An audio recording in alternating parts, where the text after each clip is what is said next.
Welcome to another episode of Ghosts of All Trades podcast. The third episode, we're here with David Swiggs from the United Australia Party. David, welcome on in. Thanks for joining me. Yeah, thanks. Thanks for the opportunity, Gareth. No worries. So I guess the first question is, why are you running in this year's federal election, and also why for the United Australia Party?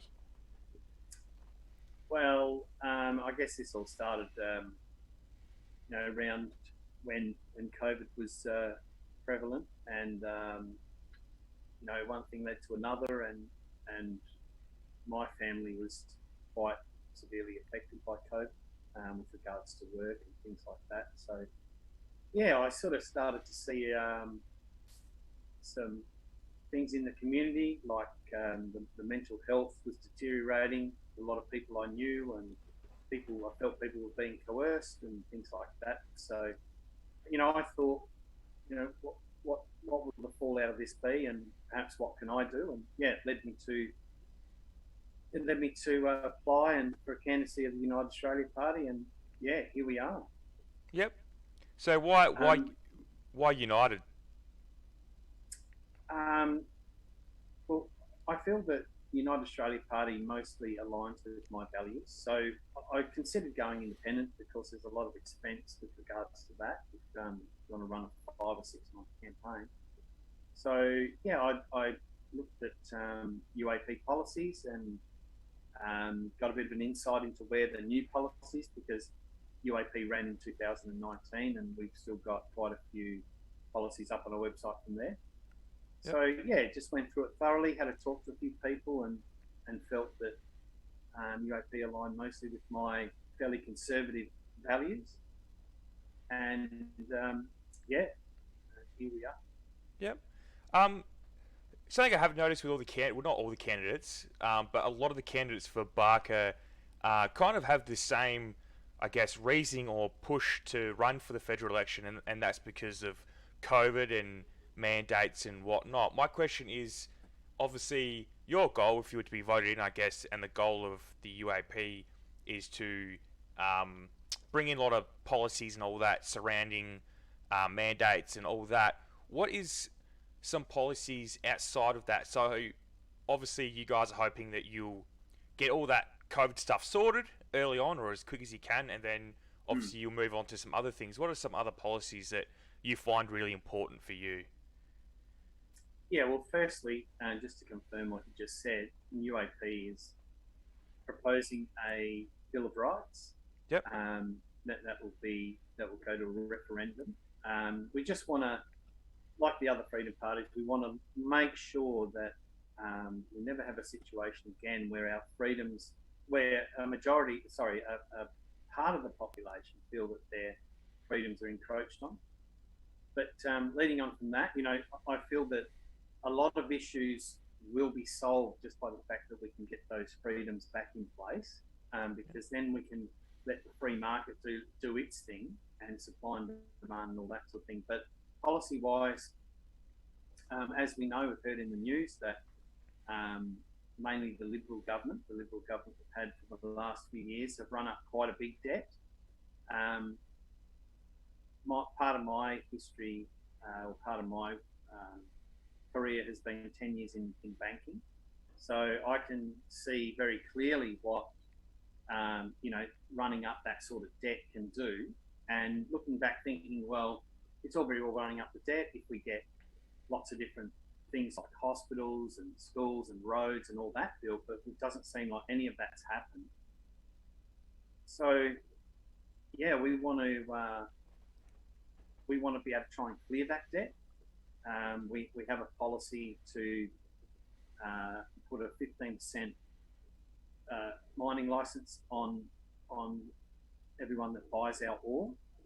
That will eradicate our debt in 20 years. But what it will do initially, if we can lock that in, is again a bit of banking jargon. Is from a balance sheet point of view, we're going to see a way that debt can be eradicated. So that's one of the main things we want to do. If we can have that on the balance sheet, we can then spend. We can look at spending money on essential services like health and schools and education and other things like that. Yep. So I guess a lot of what, not the only, but a lot of UAP's policies obviously, yeah, surround funding, money, and debt and all that. Is that something you strongly feel as though you, well, obviously you share a lot of, well, most of your feelings about things with the UAP, but is that something that really drew you to that of the UAP was because of, funding, debt, and all that? Or is that just something Yeah, that was coincidental? yeah, yeah. I think I know what you're getting at. So, I guess traditionally I've been a Liberal voter all my life, Yep. and I'm not ashamed to say that. But I think in the last few years, as well as all the other mandates and things like that, I really do feel that the Liberals are losing their way. They're losing their conservative right, and we're all drifting to the left. And one of the things I've been saying is that I want to see a return to full democracy. Um, and to do that, we need a left and a right. I mean, that's traditionally what's happened. So if the left is in government, we need a very strong opposition on the right and vice versa. But financially, yes, it's all very well having freedoms.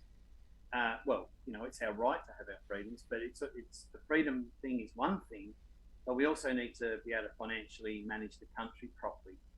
And the Liberals have spoken for a long time about how good managers they are.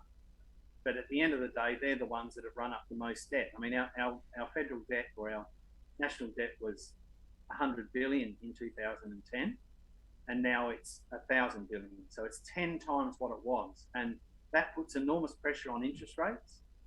And because of course we're trying to pay back that debt, and also we're paying a much higher interest. So it's putting pressure on taxes, and we think that we should clear the debt and be able to use that to fund areas that need funding. Yep, and is that also something you're passionate about? Is interest rates and housing? Is that correct? Yeah, yeah. So unfortunately, we're faced in the very near future with much higher interest rates. So again, from a banking point of view, I understand it like this: that the banks have a fixed rate and they have a variable rate on home loans. And when rates are going to go up, the banks tend to adjust their fixed rates. All right. So at the moment, the variable rates I think they announced the other day it was 0.25 increase. So the variable rate's risen for the first time. But what people may not be aware of is that fixed rates have had up to 9 increases in the last 6 months. And you're looking at, over 4% now for a fixed rate, where a variable rate is 2.8 on your home loan. So what we fear is that, and why we want this policy of 3% fixed for 5 years to get us through this high inflation period, is we feel that there's a possibility that a lot of homes come under mortgage stress because of higher rates. So if you think about it, a year ago, people started fixing in for 1, 2, 3, 4, and 5 years. So in 1, 2, 3, 4, and 5 years, those low fixed rates will come off and need to be renewed. Yep. And if rates are much higher, people are going to get a very big shock to their household budgets. Yep. We did some quick sums. Our Senate candidate Michael Arbon is also in banking. He has his own mortgage broking firm, so we've been talking quite a bit about this. But we did some quick sums, and the average home loan is around about 500,000. Some in our areas might be a bit lower, but we'll just work on the average 500,000.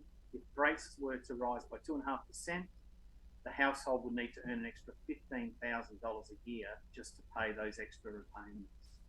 So we feel that without seeing wage growth, which we're not seeing at the moment, we feel that homes, Aussie homeowners and buyers will come under mortgage stress. And you don't need many defaults. I mean, the last thing the banks want to do is default, but want to deal with defaults. But the last thing we want to see is Australian families out of their homes because they can't pay their mortgages. Yeah, of course. And do you feel as though, I guess, candidates like you and other UAP candidates for Senate and all that in South Australia, do you feel as though you've got an advantage in a sense because of your history and background with banking and money and all that, or obviously for that policy, Um, but that's an interesting question. Of course, we take nothing for granted. I think it's certainly a bonus to have an understanding of how the country works financially, and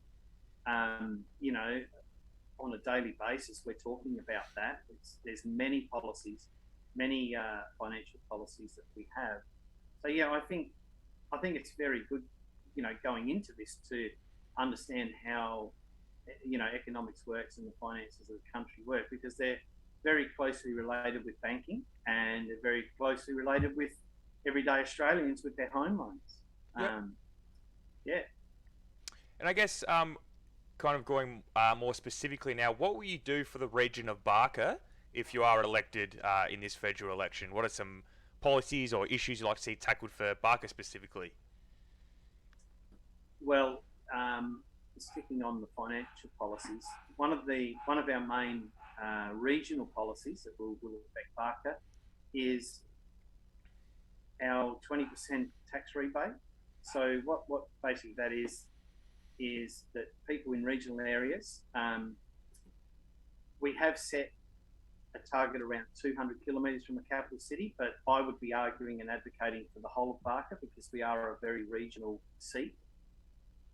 So 20% tax rebate, which we feel will bring, well, people will have more money to spend in the regions.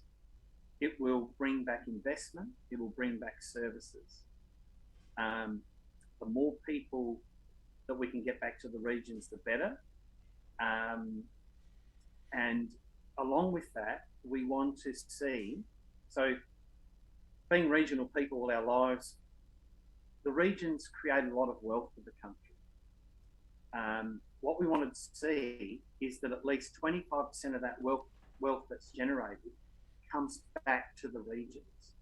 At the moment, it's a lot lower than that. It ends up in the cities in a lot of things like basketball stadiums and football stadiums and other things like that. And the regions seem to be missing out on that investment. So we want to make a rule that 25% of what's the wealth that's created in the region stays in the regions. Yeah, So well, that's another one for regional Australia. yep. Again, bringing people back to regions gives us an opportunity to rebuild our communities after this big disruption of COVID, which, it's not, people are still trying to get back on their feet and start going out again and socialising and all that sort of thing. So we want that to come back because, strong communities, we believe, that helps to make strong kids, happy kids, and involved kids in their community. You only have to look at some of our great footy clubs and soccer clubs around the place, involved in any of that, to see how great they are for the kids. So, yeah, that's what we want to do there. Yeah. And on to the next question. Now, UAP's leader, Craig Kelly, is seen by some as a controversial figure or has said some controversial things in the past. Do you yourself believe that maybe that's what Australia needs is a leader or one of the leaders to be a bit more controversial and like Kelly or like a Pauline Hanson? Is that something you believe in, that we're kind of, I guess, I kind of stole this question off of someone else, but the leaders are a bit more safe with things they say and do? Like, is that something you firmly believe, that Craig Kelly would be a good leader for Australia? It's a really interesting question, and thanks for asking it, because in our democracy, I think we need representation. Well, we need representation from all people, or for all people. If I become the member for Barker, I'm representing everyone in Barker. Now, I'm acutely aware of that. So lots of Australians have different opinions, varying opinions. It's great we've got 9 candidates in our seat. There's something for everyone, hopefully, to vote for. Our preferential system takes care of who actually wins the seat. which is good as well. Um, Craig Kelly was elected a Liberal. He defected, is probably the word to use, after, you know, he felt that, a little bit like me, that the Liberals were wavering off their core values. Um, and one thing about Craig, what he said, he stuck to it. He's investigated it thoroughly. As he says, he's probably talked to more medical professionals than anyone else in Australia about his, you know, I'd go as far to say that it's not even necessarily his views, it's his research that has formed those opinions. Yep. And he's just trying to relay them to the country and give the country, you know, that side of it, because it seems very hard to get that side of it from anywhere else. Um, you know, he doesn't get much media time. UAP doesn't get much media time for that matter. It all seems to be very major party centric. So, yeah, I think it is really good that people can stand up. You know, people like One Nation's Malcolm Roberts, another guy who's really stood up about all this stuff. So, yeah, I think it's good. It's part of our democracy and it should be encouraged. And, you know, while we have Liberal and Labor as a two-party preferred system, I think it's really good to have those other people in there to be able to voice the concerns of all Australians. Yep. Yeah. Really interesting answer, David. Staying with Craig Kelly, what did it mean for you for Craig to come all the way down to Mount Gambier to, I guess, help endorse you, but also help endorse the United Australia Party? How much did that mean for you for him to make that big trip down? Because obviously, I'm guessing he worked his way down to Mount Gambier with stops in between, but that must be pretty impressive to you that the party's leader would come to a place like Mount Gambier. Yeah, it was impressive, and I'm still extremely grateful for him to do that. He's been campaigning for 5 months, and like all of us, um, and you know, Craig brings an enormous amount of energy. Um, I have got to know him quite well over the last few months. You know, behind the scenes, he he did have to have a bit of a rest that afternoon because he is burning the candle at both ends, but he really is passionate about the message he's trying to get out there. But yeah, like I think he had Port Lincoln. He flew from Melbourne to Port Lincoln to Mount Gambier, back to Melbourne the next morning, and had all those engagements in between. I think he spent an hour with the media in Port Lincoln and about an hour with the media in Mount Gambier. So it's pretty draining. Yep. He also spent about an hour and a half with our supporters at Jen's Hotel. So, you know, it's pretty demanding. And yeah, look, I think you'll need a pretty big rest on the 22nd. That's for sure. Yep. As I'm guessing a lot of you candidates would, because you're all working super hard, and massive kudos to all you guys for all the work and campaigning you've been doing. Yeah. Well, just to give you an idea, Darker's obviously a huge electorate. It's 7 hours from top to bottom. I think I got home 2:30 on Monday night, and I was up at 6. You know, they're 12, 15-hour days every day, but that's okay. It's what I've chosen to do, and you know, I feel like I've got a pretty good work ethic and want to continue that. If I was to be elected, I would certainly continue that and try and make Barker a much better place. Yep. Now the UAP have been around for, I think, just over a decade, or around 15 years, if I'm not mistaken. Have you always kind of been, like you said, you voted Liberal for majority or most of your life? Have you kind of been a fan from the outside of the UAP, or has it only been recently that you thought, nah, you know what, I actually am a UAP person? I did have a look in. I think it was 2016. I sort of, my ears or my eyes were opened a little bit to it. I have been studying them ever since. It's obviously changed from Palmer United to United Australia Party. Yep. United Australia Party didn't do overly well at the last election, but look, I think this time it's much different, and the feedback we're getting uh, yeah, like there's going to be quite a swing away from the majors. We don't know how much, but again, this is all part of our democracy, and this is the way it should be. It's designed. Our preferential system is designed to, um, even out the score. And if people aren't happy with how things have been going, they can vote. They can vote for change, and that's what we're advocating for.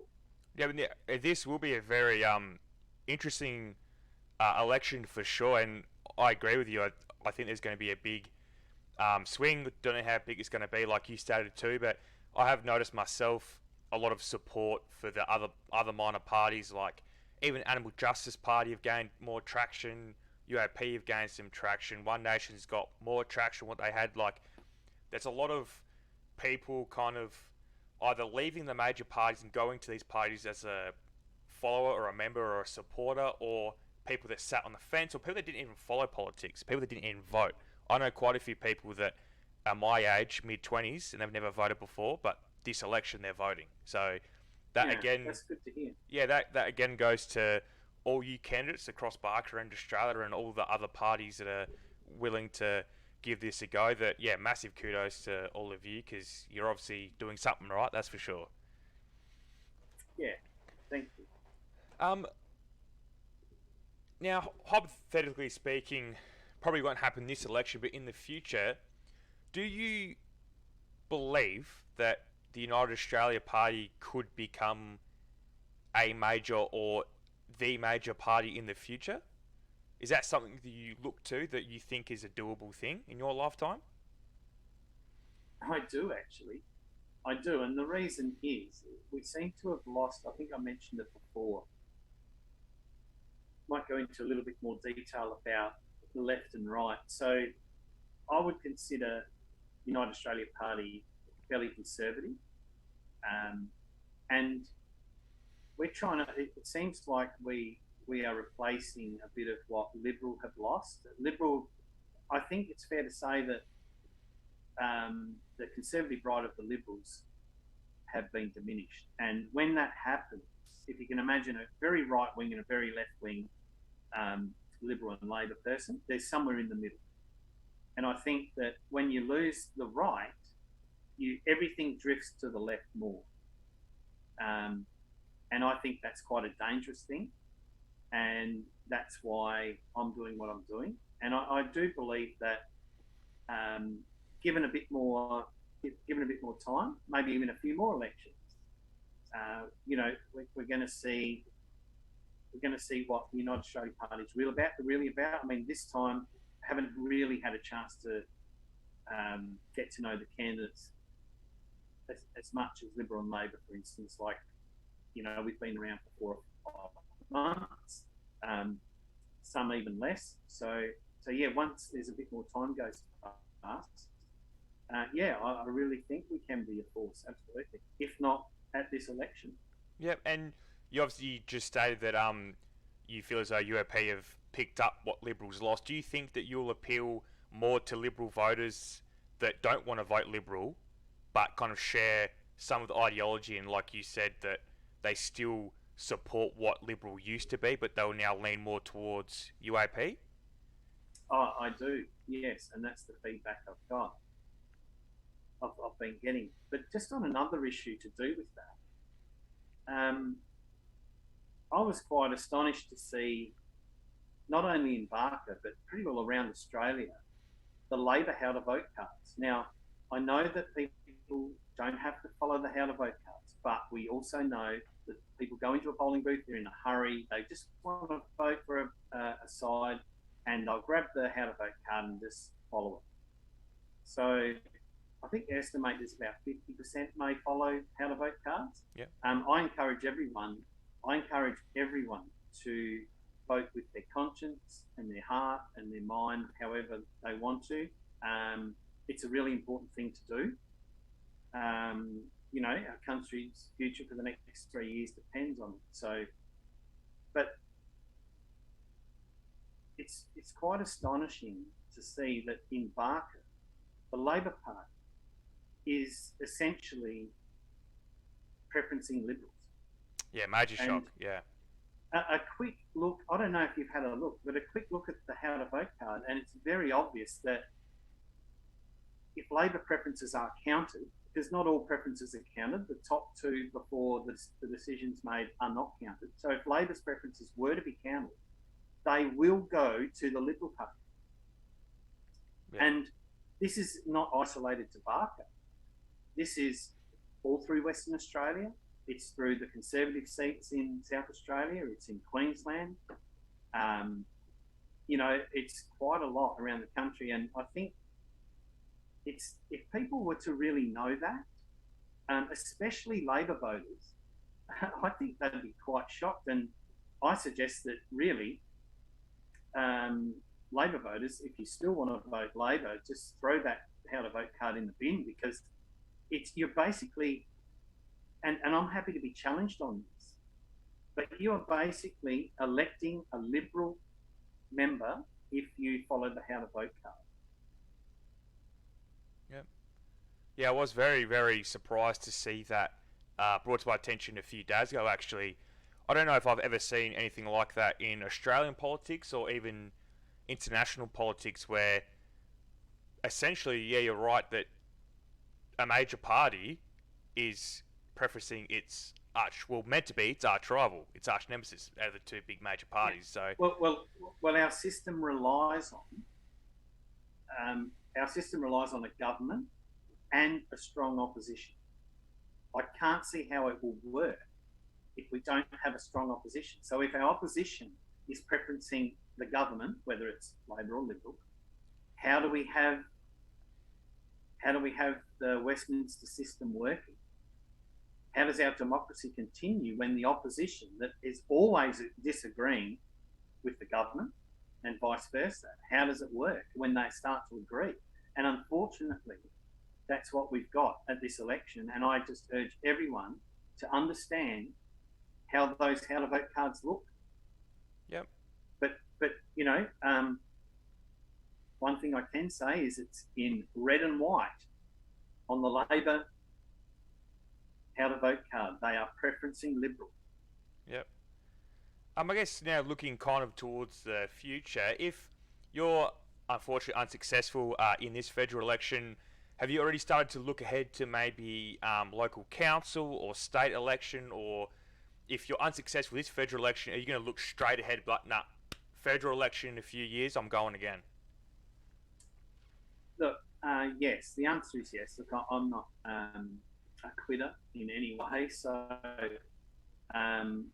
as we've often said amongst the candidates, the battle starts on the 21st of May. So yeah, I'll be sticking around and looking for opportunities that we can continue to orchestrate a way that we can get Australia back to full democracy. That will be the core of what I do in the next 3 years. Yep. Will be anything I can do to get Australia back to full democracy. That's what I'll be doing. Yep, it's great to hear. And I guess for listeners and possible voters, I guess who is David as a person outside of running in the election? Like hobbies, career. Obviously, share as much as you would like, or none at all. It's up to you. But yeah, who is David as a person? Well, I grew up in a little place called Kalangadoo. Most people seem to know where Kalangadoo is. Yep. Just 40 k's north of Mount Gambier. I ask people in the Riverland, and they say, "Oh yeah, we know about Kalangadoo." Back in the 70s when I was growing up, it was a township of about 200. It's always been a pretty close-knit town. I was involved in footy as a kid, played for Kalangadoo for many years. I was a little bit young to see the A grade and B grade success of the early 80s. Kalangadoo won 3 premierships in a row in the A's and 2 in the B's, I think, 82, 83, 84. And then I was a little bit old to see the next success, which was in the 90s, I think, sometime. So, yeah, look, it's a close-knit community. Today, it still is. They've done a wonderful job with the club rooms and things like that. So the netball has been extremely successful. there as well. So yeah, great little community to grow up in. Grew up on a farm. Um, my parents had sheep and grazing property that I share farmed and worked for till I was about 30, for about 15 years.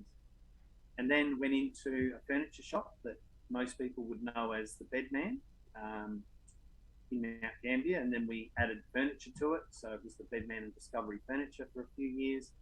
And then from there went into banking for 10 years. So with ANZ doing mortgages, commercial lending and agribusiness lending. Yep. So yeah, that's been pretty well my career so far. Yep. And I feel that that will stand me in good stead for a political career or whatever sort of whichever direction it takes. But hobbies wise, I think growing up on the farm, it's never sort of left me that growing your own food and all that sort of thing is something I really enjoy. So yeah, I like a bit of gardening and have a few sheep in the paddock and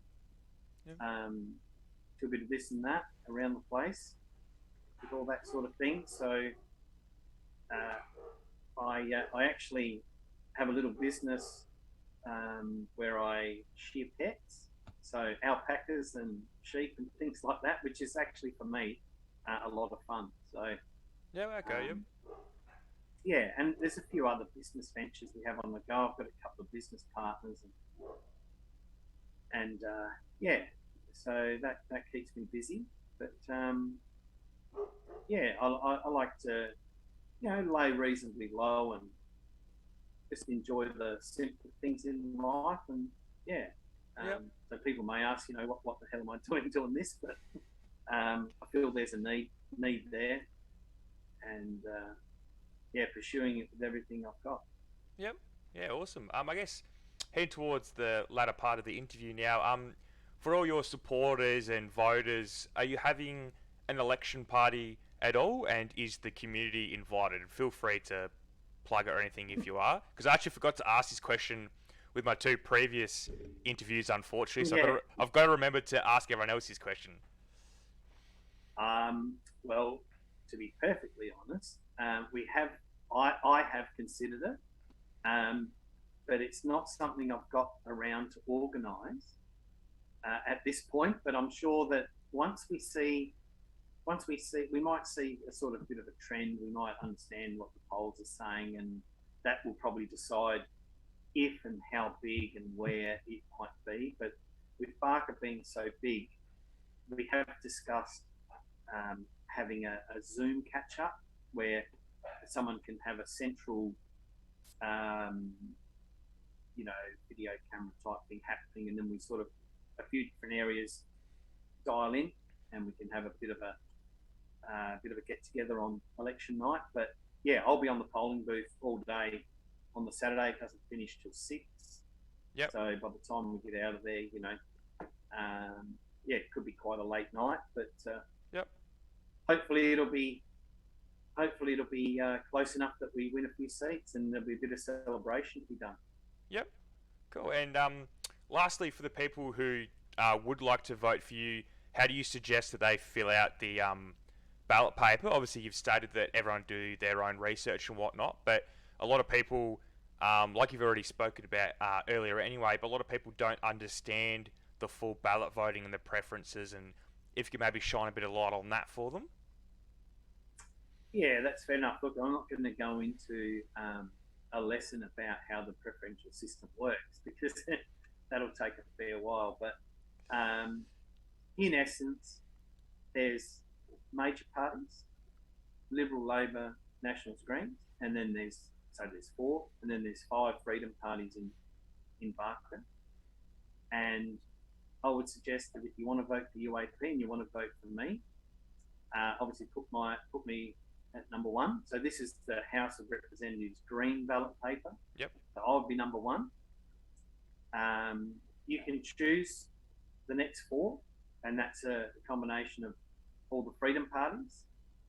And then we're suggesting on our how to vote card that we have Nationals, Liberal, Labor, and Greens in that order. at the bottom of the pack. Or when I say the bottom four numbers. Yep. So 1 to 9 would be 6, 7, 8, 9. Now, Yep. that's the House of Representatives. So that's voting for me as a candidate for Barker and a member of Parliament.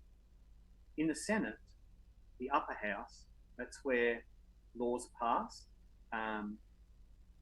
We have 2 Senate candidates, the UAP, running for South Australia, and we suggest that you obviously put them first and choose some other freedom fighting parties. You won't actually have to preference any of the majors at all if you vote 6 above the line. They won't need to be included at all. So I think that's what people have been not confused about, but looking forward to is they just don't want to vote major parties. And you don't have to. You can fill out 12 below and not vote for major parties, or you can do the simpler way and fill out 6 above and not have to vote for major parties. So that's good. Yep. That's good for people that don't want to continue on the same old road. Cool. Yeah, well, thanks heaps for that information. That will help a lot of people out there, because I've had a lot of people asking me, and I know the basics, but I'm not I'm not adverse Can enough. Can I just say I'm expecting our first lot of how to vote cards to arrive tomorrow. So Yep. It'll say what I said. It's just that we'll be able to start giving them to people. Yep. And they'll be able to start studying up and working out what they want to do. And you'll post a copy of that on your Facebook page, or I certainly will, and we'll have plenty at the booth, which is actually open from 8 a.m. on Monday morning at the old She's Apple site. That's where the pre-poll or pre-polling booth is going to be in Mount Gambier. Okay. Yep. I'm not sure if everyone's aware, but 2 weeks before the election, the early voting is open, and we have one in Mount Gambier, Murray Bridge, Nuriupa, and Renmark. Yep. And if you can't be around on voting day on the 21st, you can cast an early vote. Yep. Awesome. Well, we're starting to run out of time, David. So thank you so much for being a part of the podcast, and thank you to all you guys for donating your time here. And thanks so much, and all the best for your election. All the best for the campaigning, and I know you'll be resting up on May 22nd. That's for sure.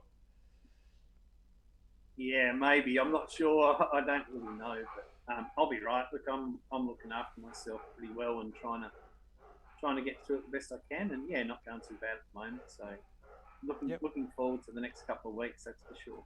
Yep, that's good. All right. Well, this brings an end to the 3rd episode of the Gooseville Trades podcast for this series of the federal election, the seats of Barker. So thank you again, David. Thank you everyone for listening, and stay tuned tomorrow night. I'll be interviewing Kim from the Australian Federation Party. So stay tuned for that, and thanks for listening /watching, guys.